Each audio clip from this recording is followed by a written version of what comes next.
Hey you guys, and welcome back to my channel. It's Shalonda and you are now watching the Primary Encounter.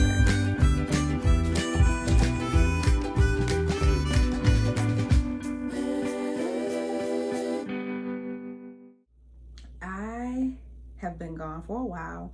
That is clearly noticeable.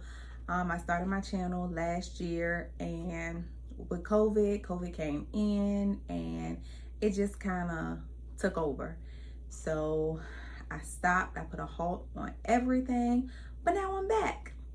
So today what we're gonna do is first year teacher reflection. I posted on my Instagram and my Facebook stories for you guys to let me know if you had any questions about my first year, how things went, things like that. And so I did get some responses, and that's what we're going to be talking about today. If you do not know and you are new to my channel, I am a preschool teacher here in the state of Virginia. Last year, I just finished my first year teaching. I was an IA prior to that. I graduated during the pandemic, and here I am today, getting ready to start my second year teaching preschool. So let's get into these questions. The first question that I have from you all: why did you choose preschool? Good question. I actually did not choose preschool. Preschool chose me. I did get my degree in elementary education, pre-K through 6, but it was my goal to teach anything kindergarten to kindergarten and second grade. I did not choose preschool at all. I knew that I did not want to drive the school bus anymore. And so I said, how can I get into the school system until I graduate and I'm able to teach? And preschool had an availability for an instructional assistant, and I was like, boom, foot in the door. So as long as I do what I'm supposed to do here as an IA, I'm sure that I can, teach anywhere that I want to teach. So I was an IA for a whole year, and I loved it. I didn't think that I would like it, having to wipe snotty noses and the crying, and I didn't think I was gonna like it. But I fell in love with the preschoolers. I fell in love with the babies, and I realized that that's the best time to make an impression or to influence a child when they're that age. And so if I can be that positive influence in their life, if I can get them on the right path in the beginning, hopefully the teachers that will come after them will continue what I've started. And so I absolutely love preschool. So I will teach it until the good Lord tells me that I need to go to something else. But for now, I'm stuck in preschool. I wouldn't have it any other way. So yeah, that's how I chose preschool, or how preschool chose me. All right, so the next question which will segue into this next question. Was it easy switching from an IA, an instructional assistant, into a teacher? It was. It was extremely easy for me to go from an IA to a teacher, because I already knew, how things were supposed to go. I already knew the structure of the day.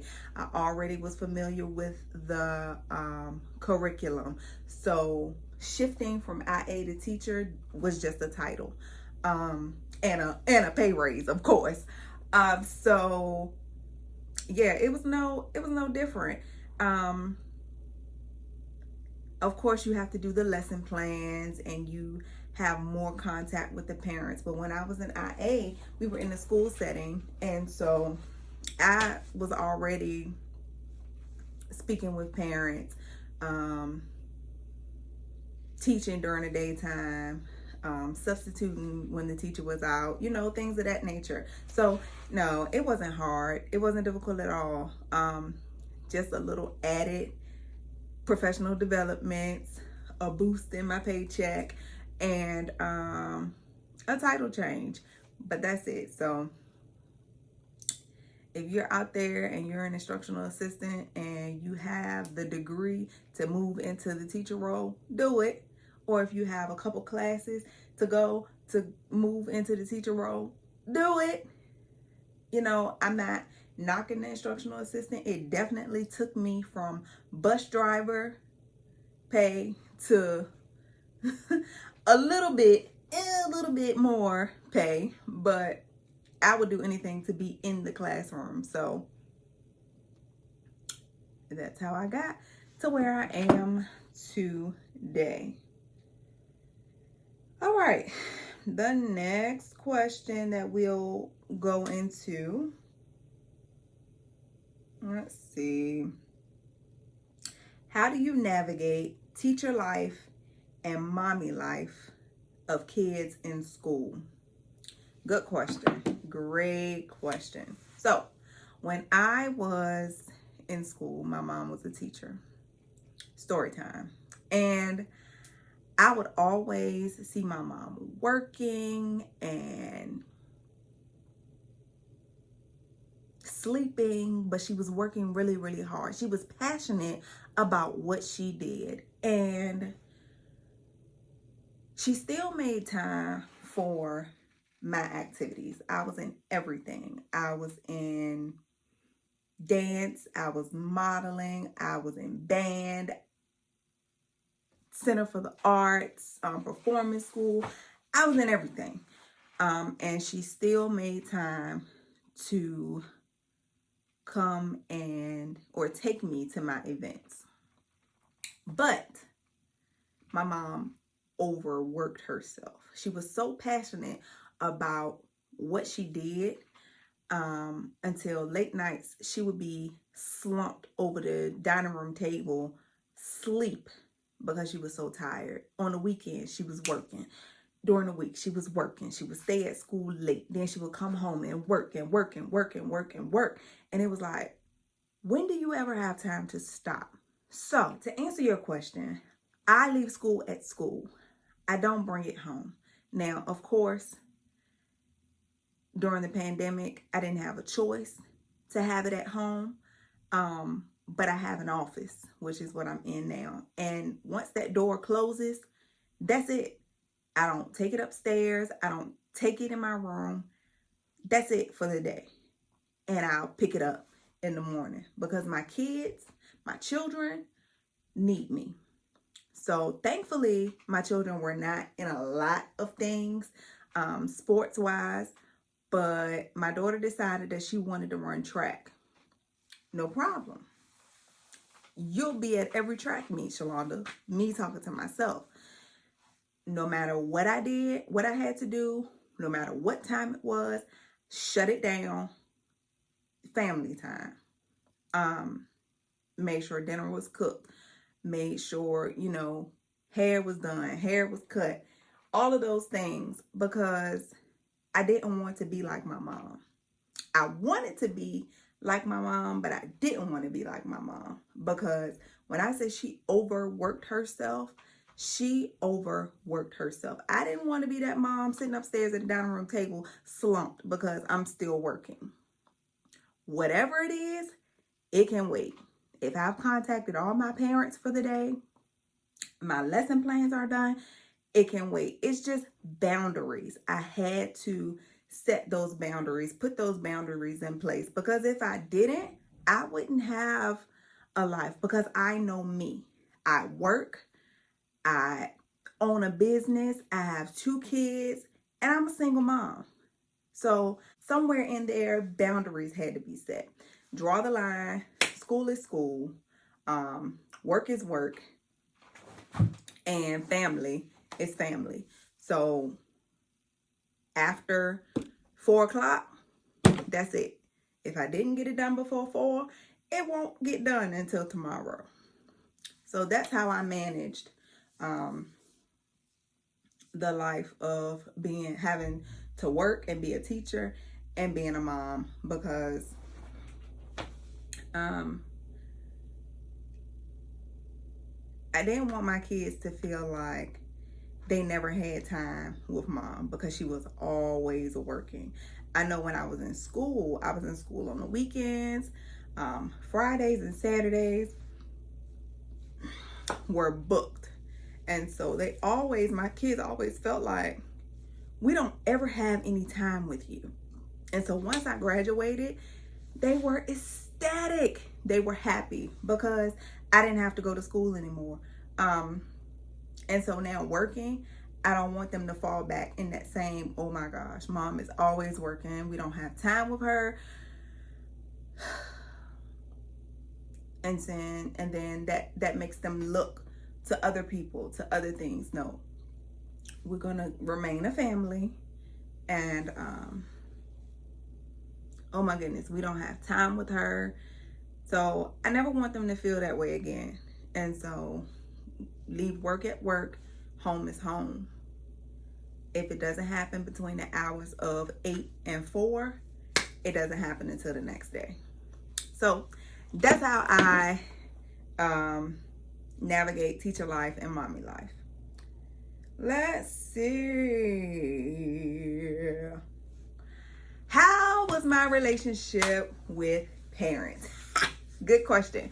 All right, you guys. So this year, of course, we were all in a Ponderosa, a panoramic, whatever you want to call it. And so I was in my students' houses every day, 8:30 to 11:30, screen time. I was in their house, and I saw just about everything that went on. Some things good, some things not so good, but my relationship with my parents, for the most part, was good.